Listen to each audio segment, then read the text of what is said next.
Hello friends and dear student, Sharda Sainik के online YouTube platform पर आपका स्वागत है।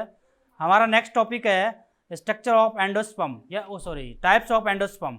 स्ट्रक्चर हमारी आ गई थी एंडोस्पर्म की कि भाई जो ध्रुवीय केंद्रक होता है जिसको आप पोलर न्यूक्लियाई कहते हो, वहाँ पे एक मेल गैमेट जाके मिलता है। देन जो स्ट्रक्चर बनती है आप उसको क्या कहते हो? भ्रूणपोष। क्या कहते हो? अब एक पर्सन आपका भ्रूणपोष के टाइप्स, प्रकार, ठीक है, भ्रूणपोष के प्रकार।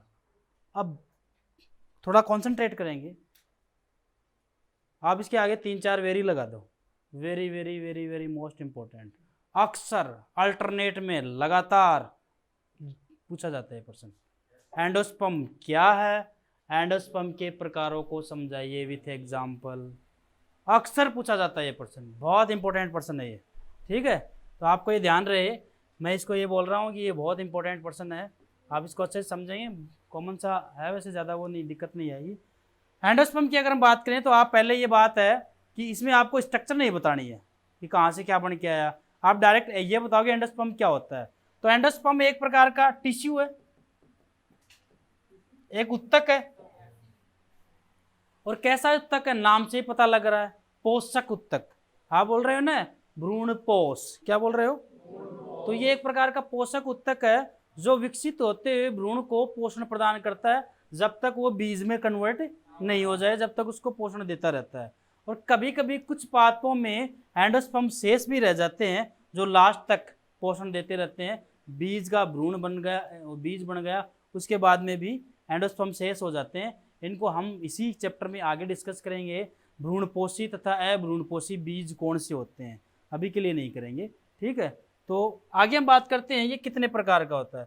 देखो 3 प्रकार का होता है, केंद्रकीय भ्रूणपोष, कोशिकीय भ्रूणपोष और हेलोबियल भ्रूणपोष। नाम याद रख लें आप, एक तो हो गया केंद्रकीय, एक कोशिकीय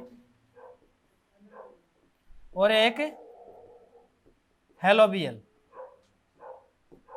3 प्रकार के भ्रूणपोष हैं आपके पास। आप सबसे पहले बात करते हो केंद्रकीय भ्रूणपोष की बात करते हो, ठीक है। तो यहाँ पे हम बोल रहे हैं इसमें प्राथमिक भ्रूणपोष केंद्रक। देखो ये भ्रूणपोष है, स्टार्ट हो गया भ्रूणपोष। इसमें जो केंद्रक है ऑब्वियसली वो 3n है, लेकिन अब तो एक ही बन गया ना, वो 3n है वो, लेकिन एक ही बन गया ना। उस एक कंडीशन को हम PEN कहेंगे, प्राथमिक भ्रूणपोष केंद्रक। क्या कहेंगे? है वो 3n, लेकिन हम इसको क्या कहेंगे? प्राथमिक भ्रूणपोष केंद्र। तो स्टार्ट में जो प्राथमिक भ्रूणपोष केंद्रक होता है ना, हम किसकी बात कर रहे हैं? केंद्रकीय वाले की बात कर रहे हैं हम। किसकी बात कर रहे हैं? ये केंद्रकीय वाला भ्रूणपोष है, पहला वाला। यहाँ पे दे रखा है ये हो गया न्यूक्लियर टाइप, एक है सेलुलर टाइप, एक है हेलोबियल टाइप। 3 टाइप के हो गए आपके, ठीक है।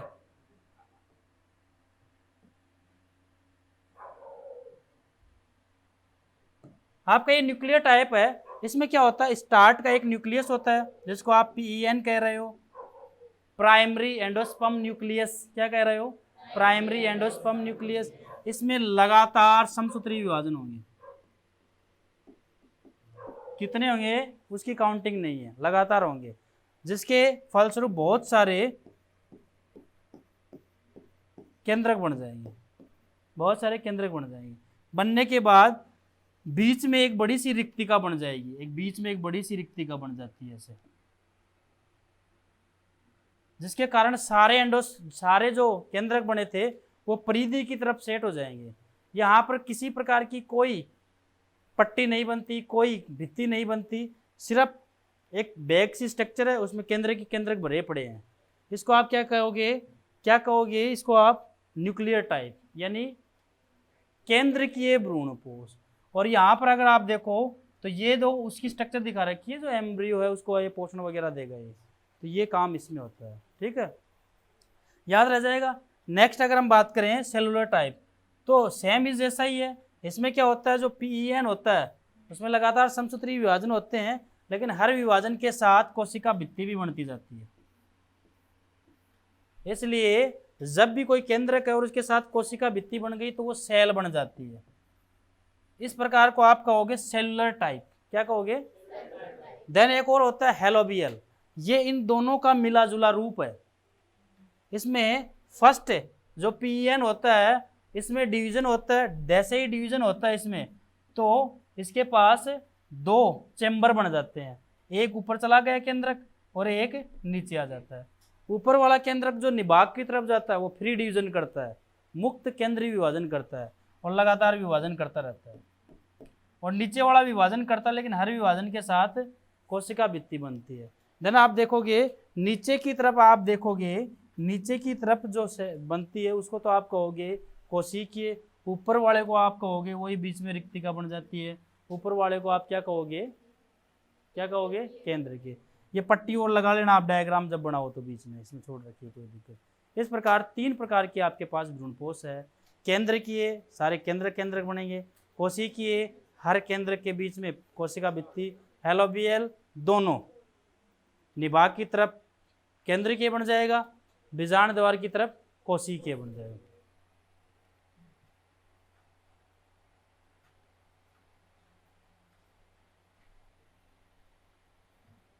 इसमें प्राथमिक भ्रूणपोष केंद्रक में सतत और स्वतंत्र विभाजन होते हैं जिसके फलस्वरूप अनेक केंद्रकों का निर्माण होता है। बनने वाले सभी केंद्रक परिधि की तरफ व्यवस्थित हो जाते हैं तथा बीच में एक बड़ी रिक्तिका बन जाती है। इन केंद्रकों के बीच किसी प्रकार की भित्ति का निर्माण नहीं होता है, ध्यान रखिए। एग्जाम्पल नारियल का पानी, इसमें भ्रूणकोष तरल होता है। ये नारियल का पानी आप ले आओ, नो प्रॉब्लम, ये माइक्रोस्कोप रखिए, आप लाके उसमें देखो आपको ऐसा नजर आएगा, ऐसे तैरते न्यूक्लियस नजर आएंगे, ठीक है। कोशिकीय भ्रूणपोष, भ्रूणपोष में के इस विकास में प्राथमिक भ्रूणपोष केंद्रक में बनने वाले विभाजन के फलस्वरूप बनने वाले सभी केंद्रकों में क्या बनती है? भित्ति बनती जाती है। एग्जाम्पल वर्बेस्कम, वर्बेस्कम के जितने भी सदस्य आएंगे उसकी बात करेंगे हम, ठीक है। हेलोबियल भ्रूणपोष कोशिकीय तथा केंद्रीय के दोनों का मिला जुला रूप होता है। इसमें जो पीईएन जो है उसमें प्रथम विभाजन के फलस्वरूप वाल का निर्माण होता है, दो प्रकोष्ठ बनते हैं, निभाग की तरफ बनने वाला प्रकोष्ठ एक निभागी प्रकोष्ठ और बीजांड की तरफ बनने वाला बीजांड द्वारी प्रकोष्ठ। देन उसके बाद निभागी प्रकोष्ठ में केंद्र के विभाजन स्वतंत्र होते हैं, भित्ति का निर्माण नहीं होता है तथा इसके विरुद्ध बीजांड द्वारी प्रकोष्ठ में होने वाले विभाजन के साथ साथ भित्ति का निर्माण होता है। एक बीज पत्री लिखोगे आप, ये क्या लिखोगे? एक बीज पत्री पौधे और हेलोबियल गण के सदस्य, ठीक है। ये आपको इतनी बात करनी है। फंक्शन ऑफ एंडोस्पर्म है तो ऑब्वियसली आप थोड़ा सा देख लो, इनमें कार्बोहाइड्रेट होता है, वसा होती है, प्रोटीन होता है, तो ये बढ़िया पोषक तत्व अवेलेबल करवाते हैं, ठीक है। तो इतनी बात आपको याद रखनी है। आगे का जो डायग्राम बनाना है मोस्ट इंपॉर्टेंट पर्सन है, अक्सर पूछा जाता है, बिल्कुल। इसके जो डायग्राम है, लास्ट का डायग्राम आपको ये बनाना है, ये डायग्राम बनाने हैं आपको, ठीक है। क्लियर? इनके सबके अलग अलग नाम लिख देना आप, ए बी, इनके खुद के नाम लिखने की आवश्यकता नहीं है, इनमें अलग अलग नीचे नाम लिख देना, ठीक है। तो ये आपका एक तरीके से जो छोटा वीडियो बन गया लेकिन इंपॉर्टेंट वीडियो ऐसे बन गया, जब भी आपको भ्रूणपोष की बात आए तो तुरंत ये वीडियो निकालो और देख लो भ्रूणपोष क्या है। इसमें सिर्फ भ्रूणपोष का ही डाला हुआ, इसके अलावा कोई चीज़ नहीं है। Okay, thank you so much.